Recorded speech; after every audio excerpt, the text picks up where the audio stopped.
មើលរំលងស្រីម្នាក់ដែលខ្វល់ពីខ្ញុំតែពេលនេះនាងបានទៅ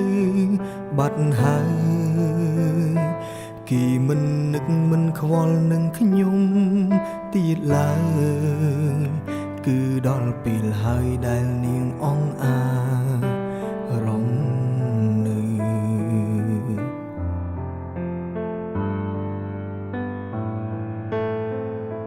មនុស្សស្រីម្នាក់តែងគិតពីខ្ញុំរហូតពេលមានទុកនាងតែនៅក្បែរខ្ញុំដឹងច្បាំងថានាងធ្វើព្រួក្តីស្នេហ៍តែខ្ញុំមិនដែលយកចិនទុំដាក់នឹងនាងឡើយមានស្រីល្អម្នាក់នៅក្បែរខ្លួ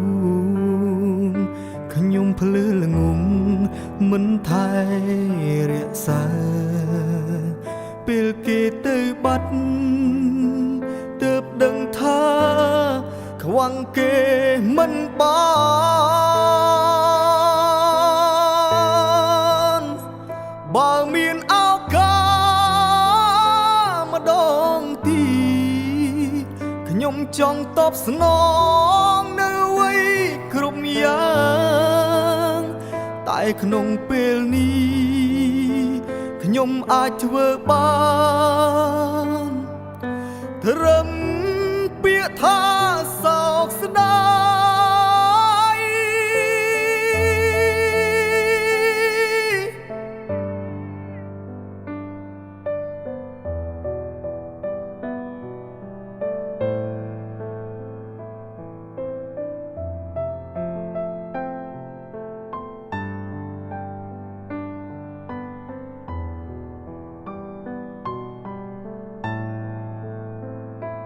មើលរំលងស្រីម្នាក់ដែលខ្វល់ពីខ្ញុំតែពេលនេះនាងបានទៅបាត់ហើយគេមិននឹកមិនខ្វល់នឹងខ្ញុំទៀតឡើយគឺដល់ពេលហើយដែលនាងអង្អារំនៅមនុស្សស្រីម្នាក់តែងគិតពីខ្ញុំរហូតពេលមានទុកនាងតែនៅក្បែរខ្ញុំដឹងច្បាំងថានាងធ្វើព្រួក្តីស្នេហ៍តែខ្ញុំមិនដែលយកចិនទុំដាក់នឹងនា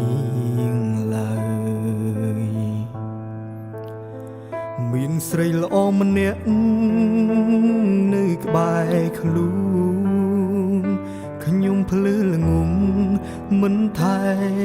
រក្សាពេលគេទៅបាត់ទើបដឹងថាខ្វាំងគេមិនបានបើមានឱកាសម្ដងទៀតខ្ញុំចង់តបស្នងនៅអ្វីគ្រប់យ៉ាង